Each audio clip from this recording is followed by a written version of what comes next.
Nanalo ang Barangay Ginebra kagabi kontra dito sa TNT pero kahit na nangyari yan ay meron silang gagawin ng mga trades para mapalakas yung kanilang koponan. At ang tinitignan nila ngayon unang-una ay of course itong kay Sonny Winston na napabalita na dito sa Spin PH na posible nilang makuha. Ngayon kung mangyayari yan, depende pa rin sa magiging takbo ng negosasyon. Pero mukhang gustong siguraduhin ni Coach Tim Cone na magiging malakas yung kanilang lineup. So parang ganito ang magiging plano ng Ginebra.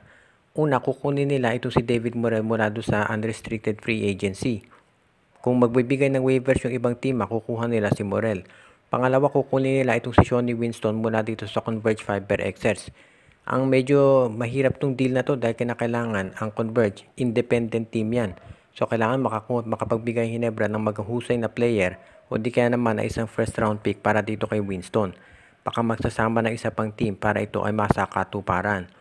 Pangatlong gagawin ng Ginebra ay magkakaroon sila ng deal dito sa Northport Batangbierre. Namimili sila kung sino kukunin dyan, kung si William Navarro, Xavier Lucero, si Arvin Tolentino para mapalakas yung kanilang frontcourt ngayon. Dahil medyo nahihirapan ng Ginebra dahil nga dito marami silang injuries. So titignan natin kung ano ang gagawin ng Barangay Ginebra dito para mapalakas yung kanilang lineup. Sa ngayon kasi kapag itong kay Jamie Malonzo, balita 6 to 8 weeks daw na hindi makapaglalaro. So ibig nitong sabihin, kinakailangan humanap muna Ginebra ng isang wingman o stretch 4 na mapag-fill up do sa posisyon nitong si Jamie Malonzo. At kapag yan ay nangyari, masasabi natin na magiging competitive ang Barangay Ginebra dito sa Philippine Cup. Siyempre, in the future, na makadepende pa rin yan sa magiging recovery ni Jeremiah Gray at Malonzo. Pero sa ngayon, ang tinitignan muna ng Ginebra ay ma-fill upan yung spot na nawala dahil nga dito sa naging injuries. So abangan natin yung tatlong gagawing transactions na yan ng Barangay Ginebra para mapalakas lineup nila. Dahil dito sa naging talo ng TNT Tropang Giga, mukhang sa tingin ko ay nangangailangan sila ng mga panibagong players para makatulong dito sa kanilang lineup ngayon. Dahil mukhang medyo nagkukulang sila pagdating dito sa firepower. Marami naman pwedeng i-trade ng TNT, marami silang assets at titignan nila dito sa Blackwater Bossing sigurado kung sino pwede nilang makuha.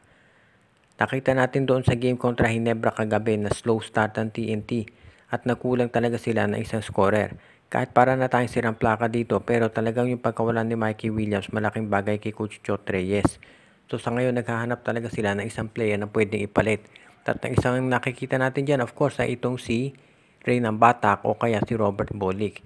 Kinakailangan makuha yan ng TNT para mapalakas yung kanilang lineup ngayon dahil kulang talaga sila dito sa scoring option. Hindi po pwede na si Jason Castro lamang. Ngayon kung sakasakali nga, ito si Reynan Batak, mas madali sanang makuha yan in theory dahil ito ay nasa Blackwater. Pero nakita natin na kung magmamatigas si Jeffrey Cariaso, medyo nahirapan din ng TNT. Dahil sa ngayon mukhang Blackwater, desidido ring manalo. Kinakailangan din siguro na masiguro ng Blackwater Bossing na yung lineup nila ay malakas. Pero syempre alam natin priority ng management talaga itong TNT. Ngayon, kinakailangan din natin i-consider siyempre na ang MVP group, itong TNT talaga ang kanilang flagship team. So, iyan ang gagawin nila ng palahat ng paraan para ito ay mapalakas. Kailangan din natin tignan kung sino pwedeng i-offer ng TNT para dito kay Reynan Batak. Ngayon, ito kay Robert Bolick, pwede rin nilang kunin yan. Isa dyan sa dalawa sa tingin ko, si Bolick o si Batak, ang dapat kunin ng TNT Tropang Giga. Ngayon, nasa sa kanila yan kung sino. Alam natin maraming factors ang kinakailangan i-considera dito pero sa ngayon sa tingin ko itong TNT Tropang Giga ay kailangan i-make sure na wag na maulit yung nangyari no Commissioner's Cup na ang aga nilang nalaglag. Kaya kung kinakailangan gumawa ng trade, gawin na nila.